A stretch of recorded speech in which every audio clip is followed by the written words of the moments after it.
Sa totoo lang, hindi madaling lumikha ng mga metaphor. Kaya ako kapag nakakatsamba ako ng metaphor sa aking mga script, naku, parang hulog ng langit.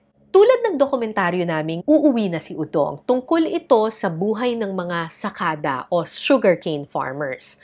Nung sinusulat ko yung intro para sa documentary na ito, gusto kong ipakita kung gaano kasipag yung mga sakada at gaano kahirap yung buhay nila, lalo na sa loob ng mga napakainit nilang barracks na gawa sa container van. Pero imbis na literal na sabihing ang hirap ng buhay ng mga sakada sa loob ng mga container vans, ito ang sinulat namin.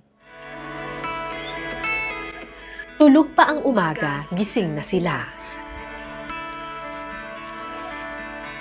Hindi kriminal, pero nakakulong sa kwadradong bakal. Sinong mag-aakalang may batang makakatiis sa buhay na ito?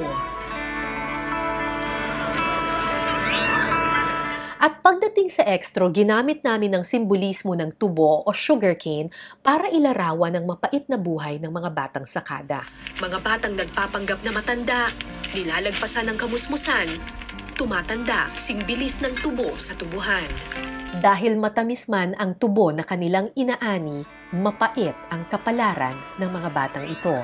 Kaya nga sabi namin doon sa may bandang dulo ng documentaryng Uuwi na si Udong, tubo lang ang matamis sa tubuhang iyon.